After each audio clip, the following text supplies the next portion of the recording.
আচ্ছা, আপনারা এরকম ভিডিও কখনো দেখেছেন যেখানে ইউটিউবাররা আপনাদেরকে বলছে যে 8 সেকেন্ডের মধ্যে গাড়ি থামাবেন কি করে যদি গাড়ির ব্রেক ফেল করে, 10 সেকেন্ডের মধ্যে গাড়ি থামাবেন কি করে যদি গাড়ির ব্রেক ফেল করে? ফান্ডাটা কিছুই নয়, গাড়িটাকে ওরা কি করে 80-90 স্পিডে চালায় এবং গাড়িটা তখন 5 নম্বর গিয়ারে বা 6 নম্বর গিয়ারে থাকে।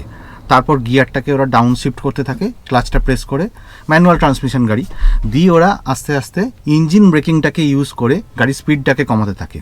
তো এরকমভাবে কমাতে কমাতে ওরা ফাইনালি 1 নম্বর গিয়ারে নিয়ে যায়, দিয়ে স্পিডটা যখন একদম আস্তে হয়ে যায় তখন ওরা হ্যান্ডব্রেকটা তুলে দিয়ে নিউট্রাল করে দিয়ে গাড়িটাকে থামিয়ে দেয়। ঠিক আছে, এইটা হচ্ছে ফান্ডা। এই ভিডিওটা আপনাকে দেখানো হচ্ছে। এবার এই ভিডিওটা আমিও করেছি জানেন, যাতে আপনাদের বুঝতে সুবিধে হয়। তো সেই ডেমোটা একটুখানি দেখে নিন। ধরুন আপনি বড় রাস্তা দিয়ে যাচ্ছেন, এবার 80-90 স্পিডের মতো যাচ্ছেন, এখন যেরকম আমি যাচ্ছি। এবার আপনাকে ব্রেক কষতে হবে, সামনে কিছু অবস্টাকেল আসছে কিন্তু ব্রেক আপনি কষতে পারছেন না, মানে ব্রেক কষছেন কিন্তু ব্রেক ধরছে না, ব্রেক ফেল করে গেছে। তো এমন অবস্থায় আপনি কি করবেন? গাড়িটাকে তো লিমিটে মানে স্পিড লিমিটের মধ্যে আনতে হবে। তো সেই জন্য প্রথম প্রসিডিওর হচ্ছে আপনি ইঞ্জিন ব্রেকিং প্রসিডিওরটা অবলম্বন করবেন। তাতে কি, গাড়ি এখন 5 নম্বর গিয়ারে চলছে, 90 স্পিডে আছে। এবার আপনি ক্লাচ টিপুন, হ্যান্ড ব্রেক ইউজ করবেন না ভুলেও, 4 নম্বর গিয়ারে দিয়ে দিন। গাড়ির স্পিড কমে গেছে, 80-তে চলে এসছে, আবার 3 নম্বর গিয়ারে দিয়ে দিলাম ক্লাচ টিপে, এবার 60 স্পিডে চলে এসছে। এবার আপনি 2 নম্বর গিয়ারে দিয়ে দিন, 40 স্পিডে চলে এসছে। এবার আপনি 1 নম্বর স্পিডে দিয়ে দিন।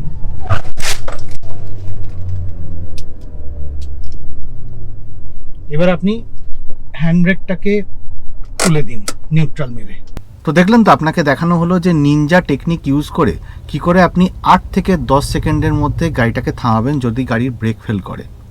এবার কথাটা হচ্ছে যে গাড়ির ব্রেক যে ফেল করে সেটা তো অনেক রকম ইন্ডিকেশান আছে, কিন্তু কোনো ভিডিওতে দেখতে পাই না যে আপনাকে বলা হচ্ছে যে গাড়ির যে ব্রেক ফেলটা হবে সেই ব্রেক ফেলটা এই কারণে হতে পারে, ওই কারণে হতে পারে, কিংবা গাড়ির যে ব্রেক ফেলটা হবে সেটার আগে গাড়ি কী কী সাইন দেয় সেটা সম্পর্কে কিন্তু কোনো ক্লিয়ার ভিডিও নেই। আপনি যে গাড়িটা চালাতে শিখেছেন 1-1.5 বছর হয়েছে বা 5 বছর হয়েছে বা তারও বেশি হতে পারে, কিন্তু অনেকের মনে, আমাদের মধ্যে অনেকের মনে এরকম একটা কাজ করে যে গাড়ির ব্রেকটা যদি ফেল হয়ে যায় তাহলে আমি কি করব। আর সেইটারই সুযোগ নিয়ে এই ইউটিউবাররা গাড়িতে বসে ভিডিও বানিয়ে দিচ্ছে যে 8 সেকেন্ড বা 10 সেকেন্ডের মধ্যে গাড়িটাকে থামাবো কী করে ব্রেক ফেল যদি করে যায়, যেটা সচরাচর হয় না। তাই আজকের ভিডিওতে আলোচনা করব যে গাড়ির ব্রেক ফেল কেন হতে পারে এবং ব্রেক ফেল হওয়ার আগে গাড়ি কি কি ইন্ডিকেশান দেয় সেটা সম্পর্কেও আলোচনা করব, এবং লাস্টে আমি এটা প্রমাণ করে দেবো যে 8 সেকেন্ড বা 10 সেকেন্ডে যে গাড়ি ব্রেক ফেল করলে থামানোর ভিডিওটা, সেটার কোনো সিগনিফিকেন্স নেই। ঠিক আছে, তো প্রথমেই ব্রেক সিস্টেমটা সম্পর্কে আলোচনা করি। ঠিক আছে, আমাদের গাড়িতে 2 রকম ব্রেক থাকে। ড্রাম ব্রেক থাকে যেটা পেছনের 2টো চাকায় থাকে, আর ডিস্ক ব্রেক থাকে যেটা সামনের 2টো চাকায় থাকে। এবার অনেক গাড়িতে 4টে ডিস্ক ব্রেকও থাকে, আজকালকার যে সমস্ত মডার্ন কার আছে তাতে 4টে ডিস্ক ব্রেকও থাকে।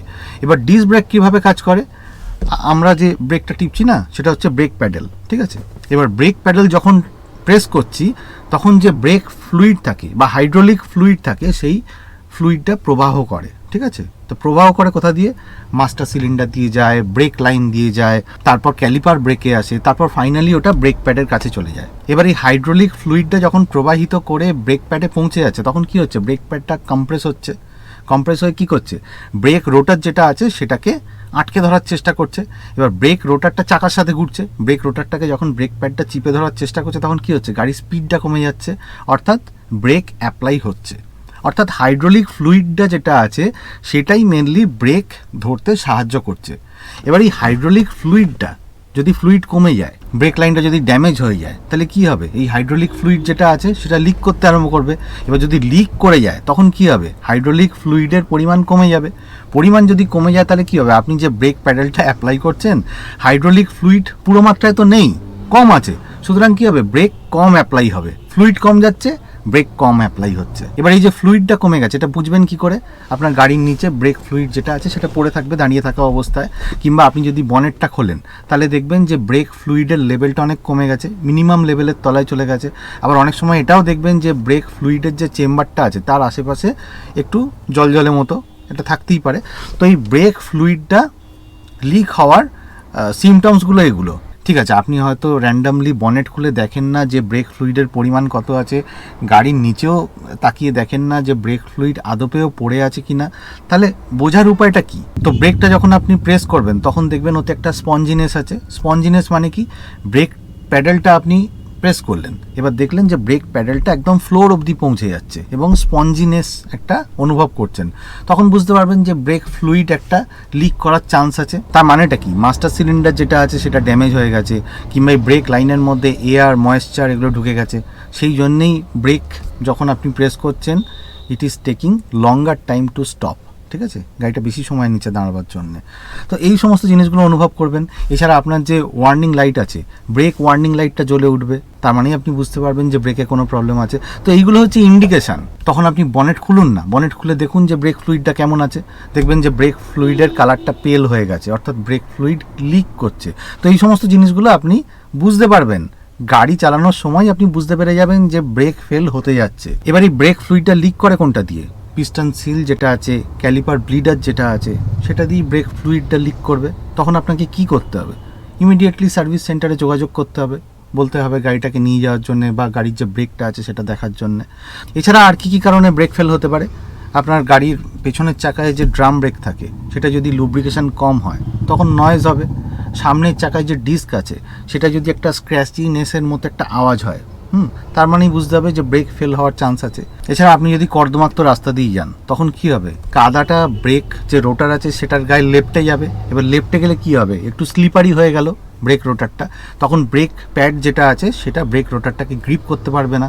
যে ফ্রিকশন মেটেরিয়ালটা আছে সেটা ব্রেক রোটারের ওপর কাজ করবে না, তখন ব্রেক ধরতে চাইবে না, বা ব্রেক ধরলেও একটু বেশি টাইম নেবে। তখন বুঝতে হবে যে আপনার ব্রেক রোটারে হয়তো কাদা জমেছে, কাদাটা আপনাকে ক্লিন করতে হবে। আবার অনেক সময় এরকম হয় যে ব্রেক রোটার যেটা আছে সেটা ঘুরছে, কিন্তু ব্রেক প্যাডটা অ্যাপ্লাইও করা হচ্ছে, কিন্তু ব্রেকটা ধরছে না, কারণ আপনার গাড়িটা অনেক দিন ধরে পার্কিং করা ছিল, ব্রেক রোটারের জং ধরে গেছে ব্রেক রোটারের গায়ে। এবার সেই জংটা যতক্ষণ না যাবে, মানে ব্রেক প্যাড ধরতে থাকবেন, আস্তে আস্তে জংটা কাটতে থাকবে, তখন গিয়ে ব্রেকিং সিস্টেমটা ইমপ্রুভ হবে বা ভালো হবে বা নর্মাল কন্ডিশনে আসবে। তো এইগুলো হচ্ছে ব্রেক খারাপ হওয়ার লক্ষণ। তো এইগুলো থেকে আপনাকে বুঝতে হবে। এছাড়া আরও অনেক টেকনিক আছে ব্রেকটা খারাপ হচ্ছে কিনা বোঝার। ব্রেকের মধ্যে যেটা ব্রেকিং সিস্টেমটার মধ্যে একটার বেশি পিস্টন থাকে। এবার একটা পিস্টন যদি লক হয়ে যায় তাহলে কি হবে? স্লাইডিং পিন যেটা আছে সেটাও লক হয়ে যাবে। এবার স্লাইডিং পিন যদি লক হয়ে যায় তখন ব্রেক প্যাডের মধ্যে একটা ব্রেক প্যাড একটু টিল্ট হয়ে যাবে। এবার টিল্ট হয়ে গেলে কি হবে? ওয়্যার অ্যান্ড টিয়ারটা আলাদা হয়ে যাবে না, ব্রেক রোটারের সাথে এরকমভাবে লাগছে ব্রেক প্যাডটা। ব্রেক প্যাডের মধ্যে তো 4টে মেটেরিয়াল থাকে, মেনলি ফ্রিকশন মেটেরিয়াল থাকে, আন্ডার লেয়ার থাকে, গ্লু থাকে, ব্ল্যাক প্লেট থাকে। তো এগুলোর মধ্যে যে ফ্রিকশন মেটেরিয়ালটা আছে ওটার ওয়্যার অ্যান্ড টিয়ার আলাদা হচ্ছে, আনইভেন ওয়্যার অ্যান্ড টিয়ার হয়ে যাচ্ছে। তার জন্যও ব্রেক প্যাডটা খারাপ হওয়ার সম্ভাবনা থাকে এবং ব্রেকটাও খারাপ হওয়ার সম্ভাবনা থাকে। আবার আপনি যখন পাহাড় থেকে নামছেন, পাহাড় থেকে যখন নামবে তখন গাড়িতে ইঞ্জিন ব্রেকিং অ্যাপ্লাই করা উচিত। এটা নিয়ে আমি বিস্তারিতভাবে বলেছিলাম। আমার যে পাহাড়ে কি করে গাড়ি চালাবেন সেটা 3টে সিরিজ ছিল, তার মধ্যে 3rd সিরিজটায় আমি এটা সম্পর্কে বলেছিলাম। তো সেই ইঞ্জিন ব্রেকিং যখন আপনি অ্যাপ্লাই না করবেন পাহাড় থেকে নামার সময়, তখন ব্রেক আপনাকে অ্যাপ্লাই করতে হবে। এবার ব্রেক যখন অ্যাপ্লাই করবেন তখন কি হবে? ডিস্ক ব্রেক যেটা আছে তার মধ্যে যে ব্রেক প্যাডটা আছে সেটা ব্রেক রোটারে অনবরত আপনি ব্রেক অ্যাপ্লাই করছেন, গিয়ে লাগছে। এবার গিয়ে লাগার ফলে কি হচ্ছে? ব্রেক রোটার যেটা ঘুরছে সেটা গরম হয়ে যাবে। গরম হয়ে যাবে মানে কি? সব জায়গায় সমানভাবে গরম হবে না, আনইভেন গরম হবে। মানে আপনি তো সবসময় ব্রেক ধরে নেই, কোনো সময় ব্রেক ধরছেন, অনেকক্ষণ ধরে থেকে আবার ছেড়ে দিচ্ছেন, সুতরাং আনইভেন হিটিং হয়ে যাচ্ছে। ঠিক আছে, এবার আনইভেন হিটিং হচ্ছে মানে একটা জায়গায় হিট বেশি হচ্ছে ব্রেক রোটারের, আবার কোনো জায়গায় একটু ঠান্ডা হচ্ছে। এবার এটার ফলে কি হবে? ব্রেক রোটার যেটা আছে সেটা ডিস্টরশন এসে যাবে। এবার ডিস্টরশন হওয়ার ফলে কি হবে?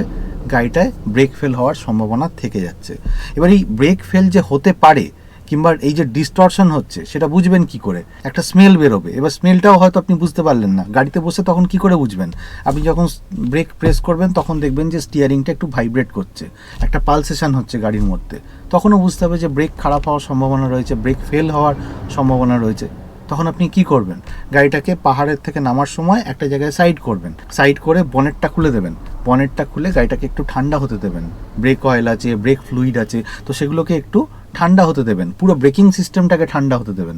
তারপর যখন গাড়িটাকে আবার চালু করবেন তখন আপনি ইঞ্জিন ব্রেকিং ইউজ করে গাড়িটা নামাবেন। ব্রেক অনবরত প্রেস করবেন না, তাতে ব্রেক খারাপ হওয়ার সম্ভাবনা থেকে যাচ্ছে। তো এই সমস্ত জিনিসগুলো আপনাকে অ্যাপ্লাই করতে হবে। গাড়িতে বসে আপনাকে বুঝে নিতে হবে যে ব্রেক প্যাড কখন খারাপ হতে পারে, ব্রেক রোটার কখন ড্যামেজ হয়েছে, ব্রেক কখন ফেল হতে পারে। কিন্তু আপনাকে সেই জিনিসগুলো শেখানো হলো না, আপনাকে ডাইরেক্ট শেখানো হলো যে আপনি 8 সেকেন্ডে কি করে গাড়িটাকে থামাবেন। মানে ব্রেক আপনার ফেল হয়ে গেছে, মানে আপনার কোনো চিন্তা নেই গাড়ির সার্ভিসিং কীরকম করতে হয়, কখন করতে হয়, গাড়ির সার্ভিসিং কোন ইন্টারভালে করতে হয়, ব্রেকটা চেকিং করাতে হয়, সেসব ব্যাপার নেই, সেসব জিনিস দেখারও দরকার নেই। আপনার যে ইন্ডিকেটার লাইট আছে তার দিকে আপনি চোখ দেন না, আপনার যে স্টিয়ারিং ভাইব্রেট হচ্ছে ওসব কেয়ার করার দরকার নেই। আবার ব্রেক প্রেস করছেন, ব্রেকের স্পঞ্জিনেস অনুভব করছেন, কিন্তু তা সত্ত্বেও আপনার কোনো কেয়ার নেই। তো এই সমস্ত জিনিসগুলোকে যদি আপনি কেয়ার না করেন, আপনি যদি গাড়ির প্রতি উদাসীন হন, তাহলে গাড়ির ব্রেক ফেল করবে। এবার কি, আপনি তো গাড়ির প্রতি উদাসীন নয়, আপনি তো গাড়ির প্রতি নজর রাখেন, তাহলে ব্রেক ফেল হওয়ার সম্ভাবনাটা থাকছে কোথায়? কোনো মতে থাকছে না। কোনো গাড়িতে ব্রেক ফেল হবে না যদি সে একান্তই গাড়ির প্রতি কোনো নজর না রাখে। কিন্তু আপনাকে কি করা হচ্ছে, আপনাকে ভয় দেখানো হচ্ছে যে আপনি 1-2 বছর গাড়ি চালিয়ে দিচ্ছেন, হতেই পারে যে গাড়ির ব্রেক ফেল হয়ে গেল। 5 বছর গাড়ি চালাচ্ছেন, তা সত্ত্বেও আপনাকে ভয় দেখানো হচ্ছে এই ভিডিওটা দেখিয়ে যে গাড়ির ব্রেক ফেল হলে আপনি কি করবেন। মানে গাড়ির ব্রেক ফেল হবে বা হতে পারে সেটা একদম বুঝিয়ে দেওয়া হচ্ছে, তারপর আপনাকে এই ভিডিওটা দেখানো হচ্ছে। তার মানে কি, আপনার দুর্বলতার সুযোগ নিয়ে ভিউ বাড়াচ্ছে ইউটিউবাররা, কিন্তু সেটা ঠিক নয়। আপনাকে তো সত্যিটা জানতে হবে যে গাড়ির ব্রেক ফেল হওয়ার সম্ভাবনাটাই নেই, কারণ আপনি জানেন যে ব্রেক ফেল কখন হয়, আপনি জানেন যে ব্রেক লাইন কখন ড্যামেজ হতে পারে, কারণ আমি তো বলছি আপনাকে। আপনি জানেন যে ব্রেক ফ্লুইড যদি লিক হয়ে যায় তাহলে কী প্রবলেম হতে পারে। তো এই জিনিসগুলো যদি আপনি জানেন এবং আপনি যে কোনো সার্ভিস সেন্টারে যান, গাড়ির পিরিয়ডিক সার্ভিস যেগুলো থাকে সেগুলো যখনই করাতে যাবেন, সবার আগে মোটামুটি যারা সার্ভিস সেন্টারে থাকেন তারা ব্রেকটা চেক করে। আমি যখন সার্ভিস সেন্টারে যাই, প্রথম কথা তারা বলে যে আপনার ব্রেকটা আমার চেক করা হয়ে গেছে, ব্রেক প্যাডটা ঠিক আছে, কোনো অসুবিধে নেই, আপনি চালাতে পারেন। আবার কোনো সময় বলে যে স্যার ব্রেক প্যাডটা একটু হয়েছে, ফ্রিকশন মেটেরিয়ালটা একটু হয়েছে, কিন্তু আমার মনে হয় যেটা 1 বছর চলে যাবে, মানে আপনি পরের বছর আসুন, পরের বছর ব্রেক প্যাডটা একবার দেখিয়ে নেবেন। তো এই সমস্ত জিনিসগুলো আপনাকে গাইড করা হয়, কিন্তু আপনি উদাসীন যদি হন, আপনার যদি গাড়ির প্রতি কোনো নজর না থাকে, তাহলে এই 8 সেকেন্ডের ভিডিও দেখুন। কিন্তু সত্যি কথা বলতে, আপনি যদি শিখেও যান না, তাহলেও 8 সেকেন্ডে গাড়ি থামাতে পারবেন না। আপনি ভাবতে পারছেন যে একটা গাড়ির ব্রেক ফেল হয়েছে, আপনার সাথে ফ্যামিলি আছে, আপনি মানে একদম পাজেল হয়ে যাবেন। 8 সেকেন্ডে গাড়ি থামানো তো দূরের কথা, অ্যাক্সিডেন্ট করে বসে থাকবেন। 8 সেকেন্ডে গাড়ি থামানো যায়? আপনার তো 3 সেকেন্ড এটাই ভাবতে লাগবে যে কি করব না করব, তারপর আপনি রিকল করবেন আরে ভিডিওতে কি শেখানো হয়েছিল, ভিডিওতে বলা হয়েছিল 5 নম্বর থেকে 4 নম্বরে যেতে হবে। সম্ভব এটা? আদপেও সম্ভব? 8 সেকেন্ডের মধ্যে 3 সেকেন্ড আপনি ভাবলেন, 5 সেকেন্ডে এই জিনিসটা করতে পারবেন আপনি? আচ্ছা আমি ভাবলাম ঠিক আছে 8 সেকেন্ড করতে হবে না, 10-12 সেকেন্ডে আপনি গাড়িটাকে থামাতে পারবেন? পারবেন না আপনি, আমিও পারবো না। যখন ব্রেক ফেল হয়ে যাবে না, তখন আর মাথা কাজ করবে না, তখন এই সমস্ত জিনিসগুলো আপনাকে শেখানো হয়েছে না যে আপনাকে 5 নম্বর গিয়ার থেকে ক্লাচ প্রেস করে 4 নম্বরে আসতে হবে, তারপর হঠাৎ করে 2 নম্বরে চলে যেতে হবে বা 3 নম্বরে চলে যেতে হবে, এই সমস্ত জিনিসগুলো আপনার মাথায় আসবে না। সুতরাং ব্রেক ফেল হলে 8 সেকেন্ড 10 সেকেন্ডের মধ্যে তো থামানো মুশকিল। তো যাই হোক, আজকের ভিডিওতে এটুকুনি বলার ছিল। ভিডিওটা যদি ভালো লাগে লাইক, শেয়ার আর কমেন্ট করে দেবেন। কমেন্ট করে অবশ্যই জানাবেন ভিডিওটা কেমন লাগলো, আর সাবস্ক্রাইব করে নেবেন, অবশ্যই সাবস্ক্রাইব করে নেবেন আমার চ্যানেলটা, কারণ আমার ভিডিও যারা দেখেন তাদের মধ্যে অনেক কম লোক সাবস্ক্রাইব করেন। পারলে সাবস্ক্রাইব করে নেবেন। আর যারা 4 হুইলার চালান সিট বেল্ট পরবেন, যারা 2 হুইলার চালান হেলমেট পরবেন। খুব ভালো থাকবেন।